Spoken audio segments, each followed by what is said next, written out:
Breaking news आपको देंगे। सहाफ़ी एंकर इमरान रियाज खान को लाहौर से हिरासत में ले लिया गया है। जब हमारी उनकी अहलिया से बात हुई है तो उन्होंने हमें बताया है कि इमरान रियाज अपने घर में बच्चों के साथ खेल रहे थे, तो इस मौके पर 5 से 6 गाड़ियां आई और उनको हिरासत में लेकर चले गए हैं।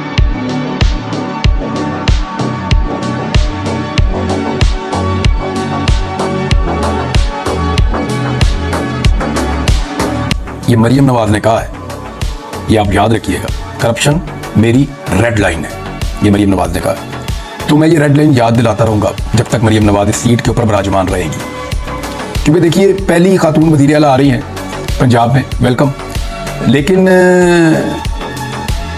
चोरी के वोटों से आ रही। ये वोट इनको पड़े नहीं है, इनके आदाद शुमार मैं आपके साथ शेयर कर दूंगा, लेकिन मरियम नवाज से कुछ चीज़ें जो हैं वो मैं डिस्कस कर दूँ। उन्होंने कहा करप्शन मेरी रेड लाइन है। अब जिसकी रेड लाइन करप्शन होना, तो कम से कम उसको ये पता होना चाहिए कि उसके वालिद ने एवनफील्ड अपार्टमेंट्स कैसे बनाए, उसको ये पता होना चाहिए कि पनामा का जवाब क्या है, उसको ये ज़रूर मालूम होना चाहिए कि उसके चचा और उसके चचा के ख़ानदान के अकाउंटों के अंदर करोड़ों अरबों रुपए कैसे आए।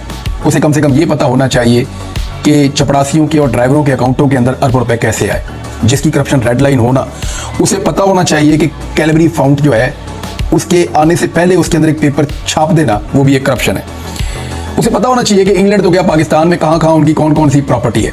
जिसकी करप्शन रेड लाइन होना, उसे पता होना चाहिए कि हुदैबिया में क्या हुआ था, अल तौफीक में क्या हुआ था, अल अजीजिया में क्या हुआ था और पनामा में क्या हुआ था। इस खानदान की जो करप्शन की कहानियां ना, वो पाकिस्तान के अंदर नहीं, पूरी दुनिया के अंदर छपी है और दुनिया में कहीं भी ये किसी को भी झूठा साबित नहीं कर सके आज तक।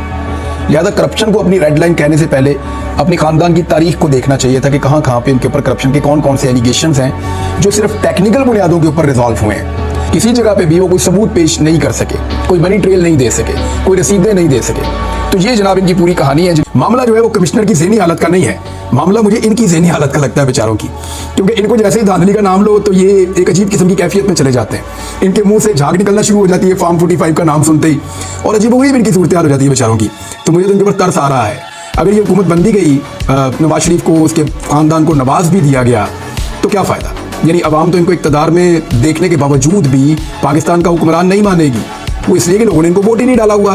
यानी मेरिट चोर थी मरियम नवाज एक दौर में। बहुत सारे लोगों ने बताया कि उन्होंने मेरिट की खिलाफ वर्जी करते हुए एक कॉलेज में दाखिला लेने की कोशिश की, और उस दौर में जब कॉलेज ने उनको इनकार किया तो अपने वालिद गिरामी से कहकर उन्होंने वहाँ पे नौकरी से निकलवा दिया। और उसके बाद प्रोटेस्ट हुआ और फिर नवाज शरीफ साहब को अपना फैसला वापस लेना पड़ा। तो उस दौर में मेरिट की खिलाफ वर्जी की जाती थी, मेरिट की चोरी की जाती थी। अब मैंडेट की चोरी की जाती है। चोरी की एक रवायत जो है वो अब तक कायम है, और कभी मैंडेट चोरी, कभी मेरिट चोरी, और अब देखते हैं कि इसके बाद और क्या चोरी होता है।